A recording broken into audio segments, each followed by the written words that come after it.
tous, j'espère que vous allez bien.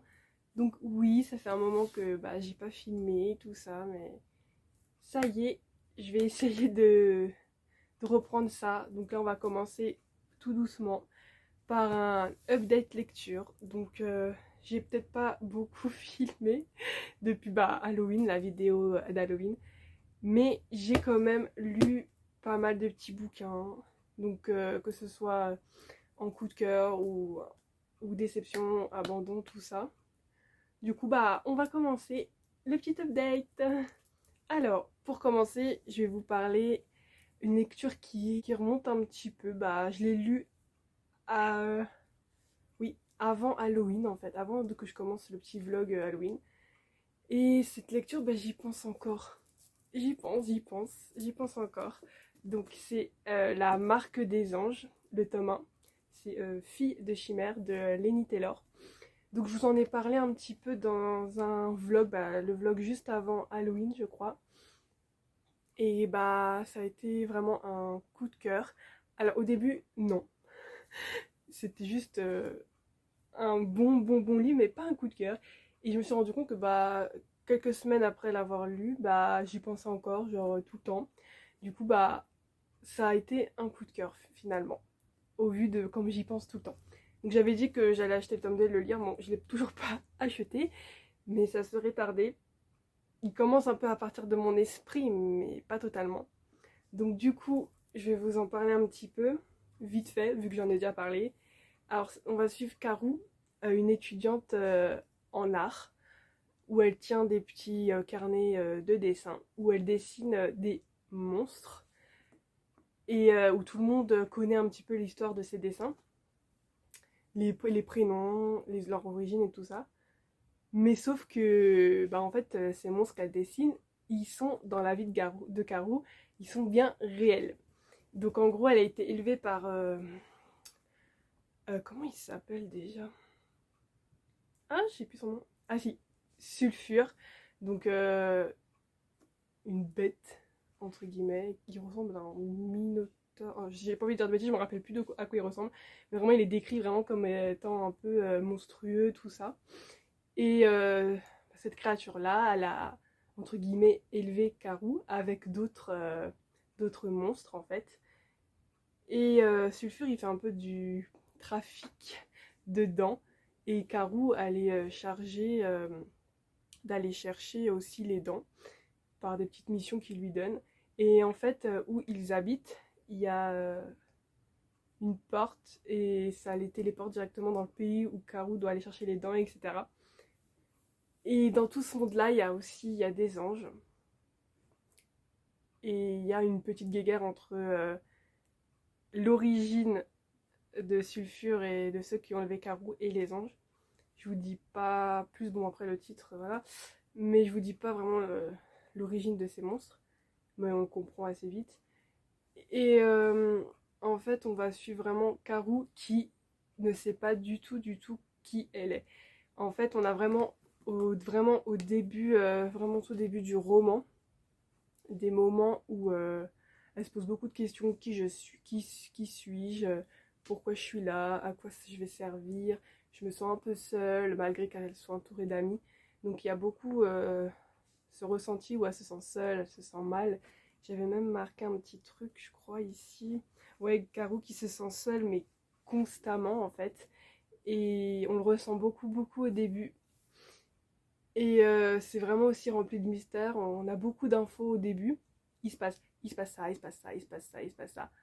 Mais on n'a pas de réponse tout de suite. Mais ça va pas trop déranger parce que franchement, j'étais tellement hypée par la lecture. Ça se lit trop bien. Enfin, vraiment, c'est fluide et tout. Et on s'attache vite à Karou, je trouve, par rapport à tout ce qu'elle ressent et à sa solitude en fait. Donc vraiment, j'aime beaucoup. C'est un beau voyage sur sa recherche d'origine, de qui elle est, pourquoi elle est comme ça, pourquoi elle est avec des monstres et tout ça. Et franchement, c'est trop bien. Donc il y a aussi un peu de romance. Là, faut aimer les âmes sœurs. Une chose que j'adore dans les romans, c'est vraiment les âmes sœurs qui se retrouvent malgré tout, les liens et tout ça. Et là, c'en est une et c'est trop bien. franchement, magnifique. Il faut absolument que je me procure la suite parce que franchement, c'est trop trop bien. Voilà. Ensuite, j'ai commencé à lire un audiobook. Déjà, je suis beaucoup les aventures de Nina Quill et elle a été sponsor ou partenariat avec Nextory, une plateforme de lecture. Et dessus, il y avait des audiobooks et tout ça. Donc je me suis tâtée à prendre l'application et je me suis dit pourquoi pas essayer l'audiobook. Du coup, j'ai commencé Ella la promise de Liv Stone. L'audiobook, c'est cool. Franchement, j'avais peur. La personne qui nous lit l'histoire, ça va, ça passait. J'ai trouvé ça très très bien raconté, tout ça. Ensuite, je suis contente d'avoir lu le livre en audiobook et ne pas l'avoir acheté en papier parce que en fait, je l'ai abandonné. Il y avait beaucoup de hype autour de ce livre. Et du coup, j'étais tentée et je sais pas. Alors la mythologie, c'est la sorcellerie, la mythologie, les dieux. Pourquoi j'ai dit la mythologie? J'ai un bug. Passons. J'ai bien aimé cet univers-là. Parce qu'on en apprend un petit peu. Pardon. Mais l'histoire en soi, en fait, c'est un mariage arrangé entre les dieux et les sorcières pour qu'il y ait une sorte de paix, en fait. Et que les dieux puissent reconquérir l'ouverture de l'Olympe. En soi, ça se tenait bien, mais j'ai pas accroché au personnage masculin. Je sais plus son nom de dieu, je sais plus comment il s'appelle. Et là, elle m'a saoulée. Parce qu'en gros, elle se préoccupe de certains trucs chelous, je sais pas. J'ai pas aimé son caractère, j'ai pas aimé. Donc du coup, je l'ai pas fini parce que j'ai trouvé ça long. Même en audiobook, j'aurais pu accélérer la lecture, mais vraiment, ça m'a pas plus happé que ça. Donc j'ai abandonné. Ensuite, j'ai lu en parallèle du coup de l'audiobook Iron Widow. Ça aussi, une bonne surprise. Vraiment une bonne surprise. Pas un coup de cœur, mais une bonne surprise. Parce que je savais les petits trucs qu'il y avait dedans. Et franchement, dès le début, on est dedans. Les femmes, on est du caca dans ce livre. Parce que vraiment, j'ai halluciné sur certains trucs. Et je pense qu'il y a, je sais pas s'il y a certains trucs qui sont encore d'actualité. Mais vraiment, c'était très très dur à lire. Parce que la femme n'est pas du tout considérée. C'est vraiment... c'était chaud. J'étais en colère tout le temps, surtout au début. Mais voilà. Donc, je vais vous parler un peu du speech. Donc, on va suivre... Attendez, parce que moi, les prénoms... Zetiane, qui vit avec sa famille, sa sœur, est chargée... Alors, on va pas commencer comme ça. Non, on va recommencer. Là, on est dans un empire où il y a des robots, on va dire ça des robots parce que j'arrive pas à dire le nom qu'ils emploient dans le livre, donc des sortes de robots méchants qui attaquent l'Empire. Du coup, le gouvernement, l'empereur, tout ça, ils ont décidé de créer des chrysalides pour les combattre. Donc, dans ces chrysalides, il y a un pilote mâle et un pilote féminin qui placent dans des sièges yang et yin. Et tout se passe avec le ki, les combats, tout ça. Et le ki était du pilote est tellement puissant que à chaque combat entre guillemets, il y a une femme, la concubine pilote, qui meurt. En gros, c'est ça qui se passe.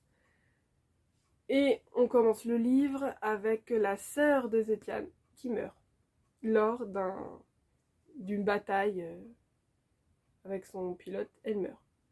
Du coup, Zetiane, elle décide de s'engager dans l'armée, d'être la concubine pilote du gars qui a tué sa sœur, entre guillemets, et de le zigouiller. Et j'ai kiffé tout de suite parce que cette Zetiane est trop badass. Elle est incroyable. Elle veut tout prix défendre la cause des femmes, de savoir pourquoi on meurt en fait lors des batailles, pourquoi on meurt, pourquoi on est obligé de sacrifier nous les femmes, est-ce qu'il n'y a pas un complot, quelque chose. Et j'ai trouvé ça incroyable. Donc il va se passer des choses, elle va être concubine pilote, elle va rencontrer plein de gens qui vont l'aider dans sa cause, enfin, plein de gens. Il y a 2 personnes vraiment qui sont très importantes pour elle dans le récit. Il y a une romance polyamoureuse. Je m'y attendais absolument pas. Et bah j'ai kiffé. J'ai trop aimé, hein. C'était trop bien. J'ai dit, oh, j'ai jamais lu de polyamoureux. Et là, franchement, c'était cool. Il y en a pas énormément, mais c'est là et j'ai kiffé. La fin, c'est la fin qui a choisi de ma note, parce qu'en fait, la fin, c'est un peu pour moi. Je sais pas si quand je l'ai lu, si j'étais peut-être un peu fatiguée ou j'ai pas tout compris, mais je trouve que c'était rapide et c'était un peu vite, faut finir. Mais j'ai trop aimé, malgré la fin. Mais donc il y a un tome 2 parce que vu la fin, voilà.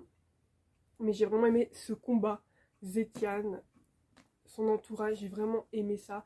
Il y a beaucoup de comment on dit, d'inégalités, de combats sur ça, et j'ai trop aimé. Lisez Iron Widow, vraiment, il est trop bien. Et pour ma dernière lecture, qui est aussi une bonne lecture, j'ai vraiment vraiment des bonnes lectures ce mois-ci. Donc j'ai lu enfin Circé. Circé. Alors ça, je m'y attendais pas. J'ai beaucoup aimé le chant d'Achille. Beaucoup. Et j'avais celui-là, ça fait 2 ans, il était dans ma palle. Vraiment 2 ans, parce que je l'ai eu à Noël avec le chant d'Achille, que le chant d'Achille j'ai tout de suite lu, parce que avec la hype qu'il y a eu. Et celui-là, je l'ai mis de côté. Pas parce que je voulais pas le lire, mais je me suis dit, on verra, parce que vu le coup de cœur que j'ai eu du chant d'Achille, j'avais peur et tout ça. Donc ça fait 2 ans qu'il est dans ma palle. Et en ce moment, je choisis plus trop mes livres de ma palle. J'ai ma palle devant moi tout le temps. Elle est juste là en fait en face de moi. Je sais jamais quel livre prendre parce que tout me fait envie et en même temps, je sais pas quoi lire. Du coup, bah j'ai mis plein de petits tous les livres sur des bouts de papier et je tire au sort. Et je suis tombée sur lui. Et vraiment, si j'aurais pas tiré au sort comme ça mon livre à lire, je l'aurais jamais lu. Je crois que je l'aurais pas lu, soit je l'aurais jamais lu, soit je l'aurais pas lu à ce moment-là précis. Et bah j'aurais raté un truc parce que c'était incroyable.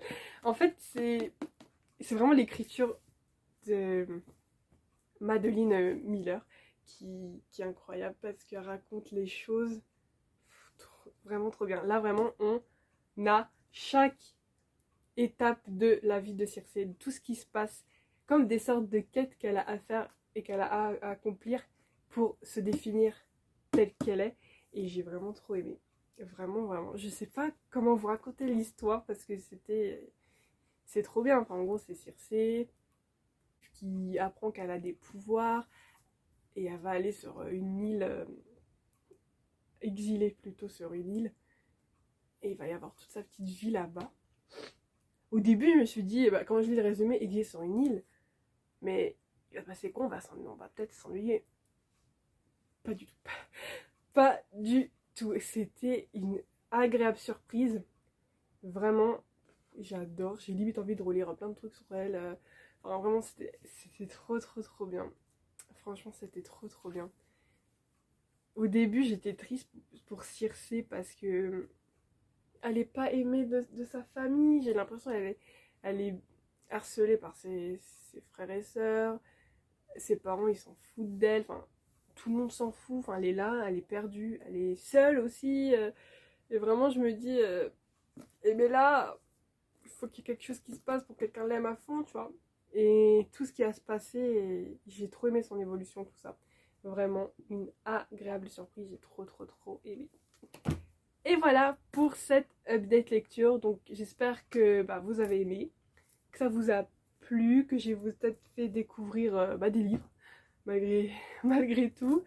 Et que ça vous a plu. N'hésitez pas à me laisser un petit commentaire ou un petit emoji pile à lire, à aimer la vidéo, à vous abonner. Et je vous dis à bientôt pour une prochaine vidéo.